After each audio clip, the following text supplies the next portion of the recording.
அன்னாள் தேவனுடைய ஆலயத்திற்கு பல வருடமாய் வந்துட்டு இருந்தாங்க. ஆனா ஒவ்வொரு வருஷமும் அவ போகும்போது அவங்க துக்கத்தோட திரும்பி போனாங்க. எந்த துக்கத்தோட வந்தாங்களோ அதே துக்கத்தோட அவங்க மறுபடியும் திரும்பி போனாங்க. ஆனா ஒரு நாள் ஏலி அந்த அன்னாளை பார்த்து சொல்லுகிறான், மகளே, உன்னுடைய ஜெபம் கேட்கப்பட்டது. நீ இஸ்ரவேலின் தேவனாகிய கர்த்தரிடத்தில் வேண்டிக் கொண்டதை கர்த்தர் உனக்கு கட்டளை இட்டார். இனி இந்த துக்கம் உனக்கு இராது, இனி மலடி என்கிற அந்த வார்த்தை உனக்கு இராது அப்படின்னு கர்த்தருடைய வாயிலிருந்து புறப்பட்டு கடந்து போனது வேதம் சொல்லுகிறது. அதற்கு பிறகு அன்னாள் துக்க முகமாய் இருக்கவில்லை. கர்த்தர் அவர்களை துக்க முகமாய் இருக்க விடவில்லை. நீங்கள் திருச்சபைக்கு பல நாட்கள் கடந்து போய் துக்கத்தோடு போய் திரும்பி வந்திருக்கலாம். ஆனா இன்னைக்கு இஸ்ரவேலின் ஜெயபலமானவர் சொல்லுகிறார், ஹல்லேலூயா, இந்த ஆலயத்திலிருந்து ஒரு சத்தம் வருகிறது, மகளே நீ சமாதானத்தோட போ, மகனே நீ சமாதானத்தோட போ. நீ இஸ்ரவேலின் தேவனாகிய கர்த்தரிடத்தில் வேண்டிக் கொண்டதை கர்த்தர் உனக்கு கட்டளை இட்டார். திருமணத்தை கட்டளை இட்டார், வேலையை கட்டளை இட்டார், வருமானத்தை கட்டளை இட்டார், உயர்வை கட்டளை இட்டார். ஆமென், ஸ்தோத்திரம். உன் துக்க நாட்கள் முடிந்து போகும். ஆமோதிக்கிறீங்களா இல்லையா?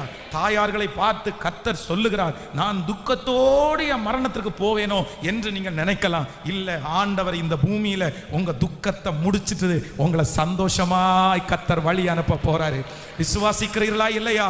நம்புகிறவர்கள் கரங்களை தட்டி கர்த்தருக்கு ஒரு மகிமை செலுத்தலாம். என் தேவனாகிய கர்த்தர் என் துக்க நாட்களை முடிய பண்ணுகிற கர்த்தர். யோசேப்பு சொல்லும் போது சொல்லுகிறார், தன் தகப்பனாருடைய வீட்டிலிருந்து வந்த துக்கம் மகா பெரிய கொடிய துக்கமா இருந்தது. அந்த துக்கத்தை யாராலும் மாற்ற முடியல.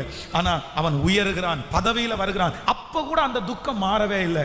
ஆனால் பிள்ளைகளை பெற்றெடுக்கும் போது யோசேப்பு ரொம்ப அழகா பேர் வைக்கிறாரு, என் வருத்தம் யாவையும் என் தகப்பன் வீட்டையும் கர்த்தர் அந்த துக்கத்தை மறக்கும்படி பண்ணினார். எங்க அப்பாவை பிரிஞ்ச துக்கம் எனக்கு மாறல, என் குடும்பத்தை பிரிஞ்ச துக்கம் என்ன மாறல்ல.